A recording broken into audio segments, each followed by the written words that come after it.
Why is it that some days breeze easily and other days it feels like you're hiking up Mount Everest with no oxygen, no clothes on, just straight thugging it out, straight, dogging it.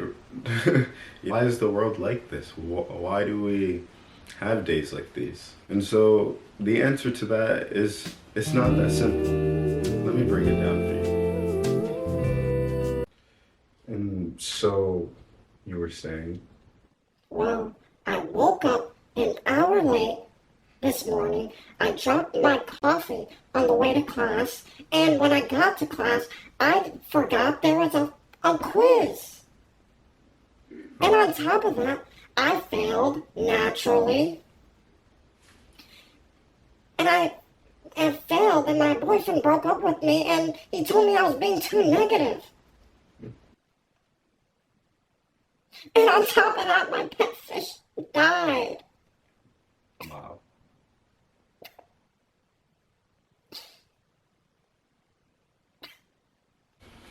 Well, it appears to me that you've had a sort of intense yang day.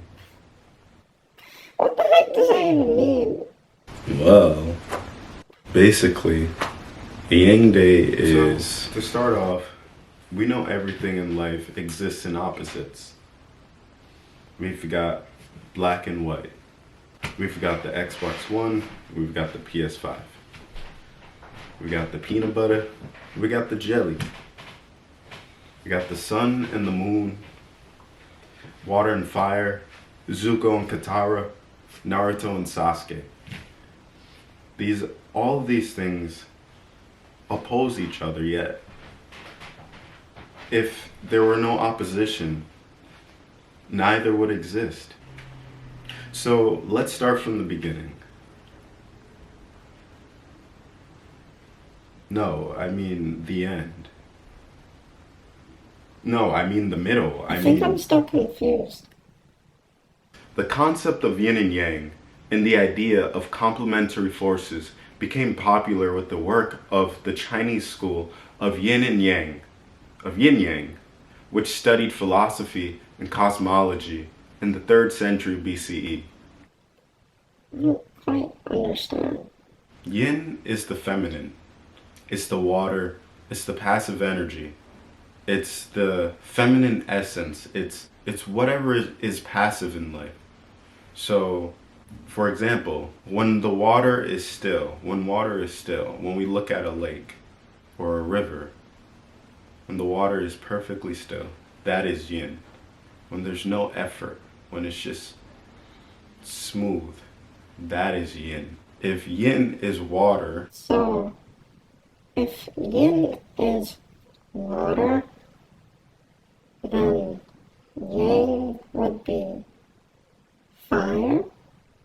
Exactly. And we have both of these energies that exist within us. Yang is the masculine force. And again, let's not get it confused.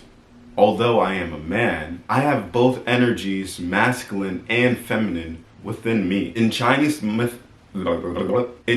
mythology, yin and yang were born from chaos. When the universe was first created, they are believed to exist in harmony at the center of the earth. And as expressed in the Tao Te Ching, the ever-changing relationship between two poles is responsible for the constant flux of the universe and in life in general. So, because of Chinese mythologies, I have bad days?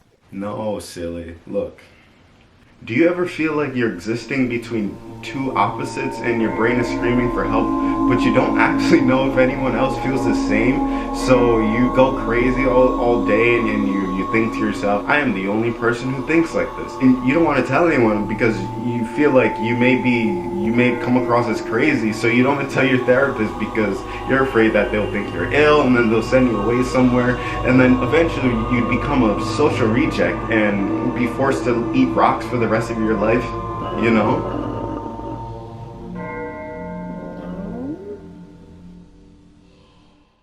Yeah, Me neither, you know.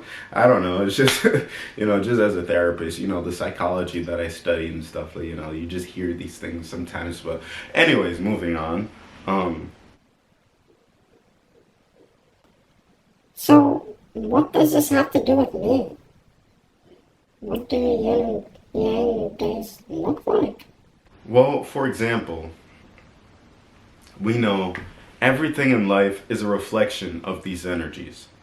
These energies may manifest in many different ways. You know, some days we may feel as if we're breezing through lives, and other days we feel like we're climbing up a mountain, you know? And some days are great. Skin is glowing, we feel amazing, we're on top of the world, we're suffering from grandiose delusions, you know, all that good stuff. You know, our hair looks great. And other days, you know, it feels like an uphill climb, you know? And it feels like the mountain just won't ever stop, you know? We wake up an hour late, and then we show up to work late, and then we forget our house keys, and then we forget our SD card to record something on our way to a music gig, and then we feel nauseous the entire day, and then we drop our coffee on our way to class, and we forget about our quiz, etc., etc., etc., etc., etc. This is just a reminder that this is normal. This is our normal. And we need to embrace this normalcy. You know, you're not doing anything wrong. You're not doing anything wrong. And sometimes we just experience yin days. And sometimes we experience yang days. And that's the way it is. And you should know this because you know, it helps us understand our days better. It helps us understand that, like, some days naturally we'll just feel amazing. We'll wake up and just feel good. And other days, you know, we'll wake up with a heaviness in our chest or something that prevents us from getting out of bed or getting all the things that we want to do, and understanding that, you know, that's a yang day, and maybe you'll have to work a little harder that day, you know, and just give the day the best that you got, and, you know, hopefully find peace in that at the end of the day, and hold on to the faith and your light that one day this too shall pass. And it may feel very, very hard. It may feel impossible, you know. But we must hold on to the image and faith in our minds that we can get to a better place and that we will be in a better place. And so, we're both comprised of both yin and yang energies. And our reality is just a manifestation of this very thing. What we see is just a manifestation of the yin and yang energies creating our reality. And on some days we'll have yang, some days we'll have yin, some days we'll have a bit of both. This constant state of flux. We are constantly in a state of flux as ever-changing, multi-dimensional, beautiful ass beings. So, what kind of day did you have? You know, comment down below and we can chat about that. Or you don't have to. You don't have to do anything, you know, if you don't feel like it.